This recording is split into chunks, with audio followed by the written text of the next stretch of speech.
Once your phone is hacked, what is in their hands is not simply your device, it is your future.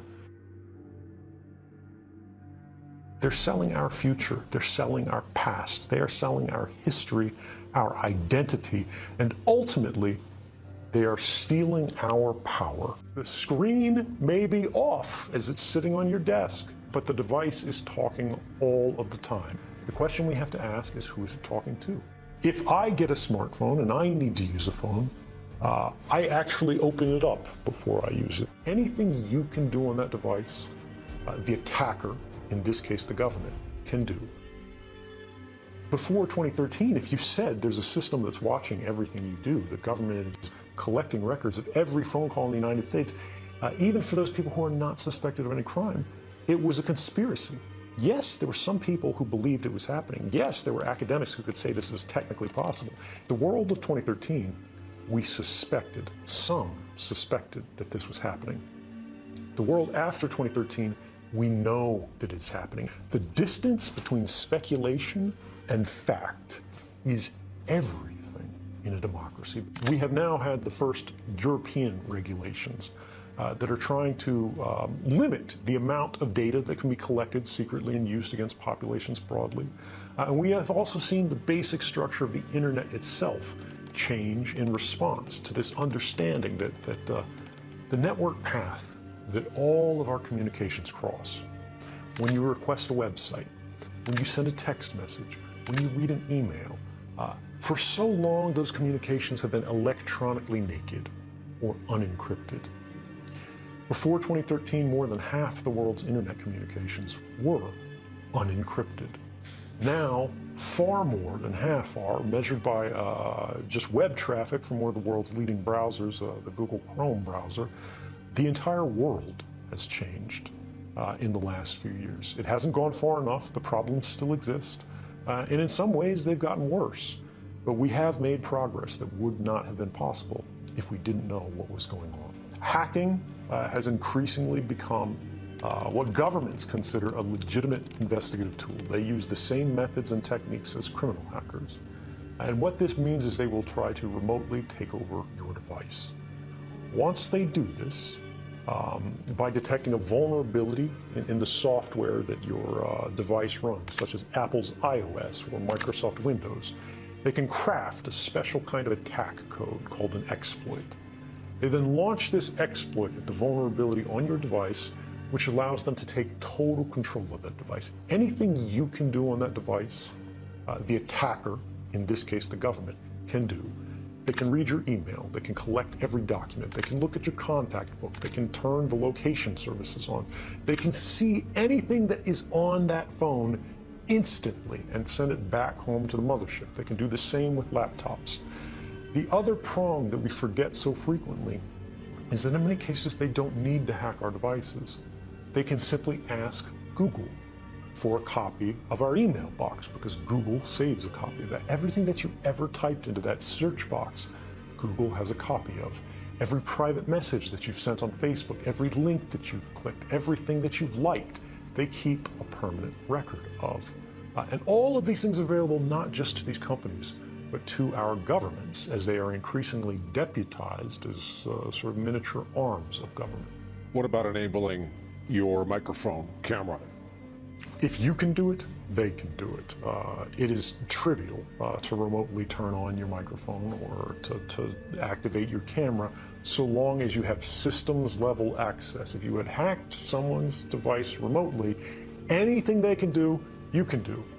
They can look up your nose, right? They can record what's in the room. The screen may be off as it's sitting on your desk, but the device is talking all of the time. The question we have to ask is, who is it talking to? Even if your phone is not hacked, right now, you look at it, it's just sitting there on the charger.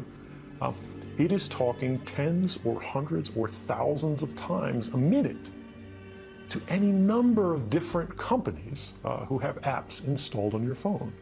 It looks like it's off, it looks like it's just sitting there, but it is constantly chattering. And unfortunately, like pollution, we have not created the tools that are necessary for ordinary people to be able to see this activity.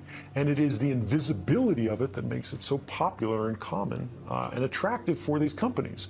Because if you do not realize they're collecting this data from you, this very private and personal data, there's no way you're going to object to it.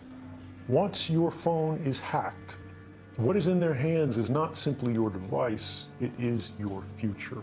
But we see how these same technologies are being applied to create what they call the social credit system. If any of your activities online, if your purchases, if your associations, if your friends are in any way different from what the government or the powers that be of the moment would like them to be, you're no longer able to purchase train tickets. You're no longer able to board an airplane. You may not be able to get a passport. You may not be eligible for a job. You might not be able to work for the government. All of these things are increasingly being created and programmed and decided by algorithms. And those algorithms are fueled by precisely the innocent data that our devices are creating all of the time, constantly, invisibly, quietly, right now. Our devices are casting all of these records that we do not see being created, that in aggregate seem very innocent. You were at Starbucks at this time. You went to the hospital afterwards. You spent a long time at the hospital. After you left the hospital, you made a phone call. You made a phone call to your mother. You talked to her until the middle of the night. The hospital was an oncology clinic. Even if you can't see the content of these communications, the activity records, what the government calls metadata, which they argue they do not need a warrant to collect, tells the whole story. And these activity records are being created and shared and collected and intercepted constantly by companies and governments.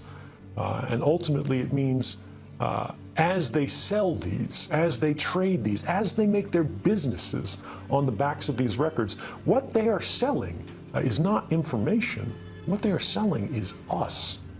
They're selling our future. They're selling our past. They are selling our history, our identity, and ultimately, they are stealing our power and making our stories work for them. If I get a smartphone and I need to use a phone, I actually open it up before I use it. I perform a kind of surgery on it to physically desolder or sort of melt the metal connections that hold the microphone on the phone.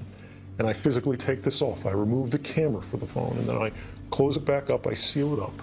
And then if I need to make a phone call, I will attach an external microphone on it. And this is just so if the phone is sitting there and I'm not making a call, it cannot hear me.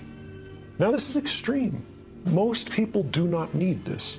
But for me, it's about being able to trust our technology. My phone could still be hacked. My laptop could still be hacked. And just as I told you before, the same principles apply to me. If it is hacked, they can do anything to the device that I can do. So my trust in technology is limited.